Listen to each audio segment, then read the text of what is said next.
இளம் விதவை. மழை மெதுவாக பெய்து கொண்டிருந்தது. கிராமத்தின் ஓரத்தில் இருந்த சிறிய வீட்டின் முன் வெள்ளை சேலையில் அமைதியாக அமர்ந்திருந்தாள் 24 வயதான மீனா. திருமணமானது வெறும் 1 வருடம்தான்.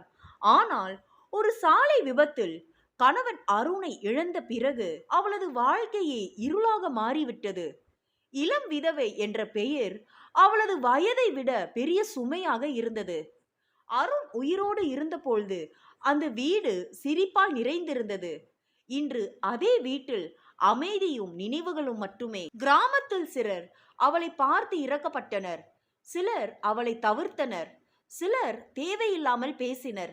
இளம் வயசிலேயே விதவை ஆயிட்டாளே பாவம். இந்த வார்த்தைகள் மீனாவின் இதயத்தை தினமும் காயப்படுத்தின. அவளது மாமியார் கமலா மட்டும், மீனா, வாழ்க்கை இங்க முடிஞ்சிடல, நீ இன்னும் நிறைய சாதிக்கணும் என்று ஆறுதல் கூறுவார்.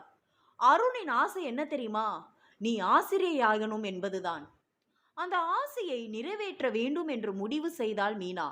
பகலில் குழந்தைகளுக்கு டியூஷன் எடுத்தாள். இரவில் படித்தாள். பல மாதங்களின் கடின உழைப்புக்கு பிறகு அரசு பள்ளியில் ஆசிரியையாக நியமனம் கிடைத்தது. மாணவர்கள் அவளை மிகவும் நேசித்தனர். மிஸ், நீங்க சிரிக்கும் பொழுது ரொம்ப அழகா இருக்கீங்க என்று ஒரு சிறுமி சொன்னபொழுது பல மாதங்களுக்கு பிறகு அவள் மனதார சிரித்தாள்.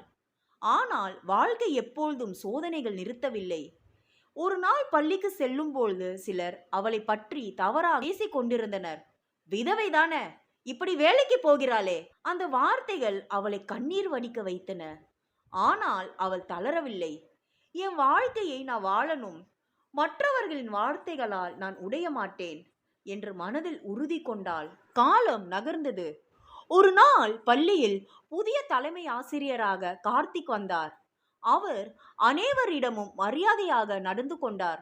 மீனாவின் திறமையையும் உழைப்பையும் பாராட்டினார்.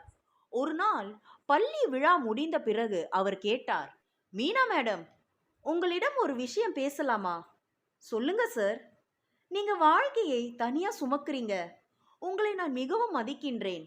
மீனா எதுவும் பேசவில்லை. சில வாரங்களுக்கு பிறகு கார்த்திக் தனது தாயாருடன் மீனாவின் வீட்டிற்கு வந்தார். என் மகன் உங்கள் திருமணம் செய்ய விரும்புகின்றான் என்றார் அவரது தாய். மீனா அதிர்ச்சி அடைந்தாள். நான் விதவை. அதற்கு கார்த்திக் அமைதியாக சிரித்தார். நீங்கள் விதவை என்பதற்காக உங்கள் வாழ்க்கை முடிந்து விடவில்லை. நீங்கள் நல்ல மனசுக்காரர், அதுதான் எனக்கு முக்கியம். மாமியார் கமலாவின் கண்களில் கண்ணீர் வழிந்தது. அருண் இருந்திருந்தாலும் இதைதான் விரும்பியிருப்பான் என்றார். பல நாட்கள் யோசித்த பிறகு மீனா ஒரு முடிவுக்கு வந்தாள். கடந்த காலத்தை மறக்க முடியாது, ஆனால் அதிலேயே வாழவும் முடியாது. எளிமையாக திருமணம் நடைபெற்றது. திருமணம் நாளில் அருணின் புகைப்படத்தின் முன் நின்று கைகளை கூப்பினாள். உன் ஆசைப்படி நான் வாழ்க்கையில் முன்னேறிட்டேன். உன்னை நான் மறக்க மாட்டேன், ஆனா வாழ்க்கையை நிறுத்தவும் மாட்டேன். அந்த வீட்டில் மீண்டும் சிரிப்பு ஒலித்தது.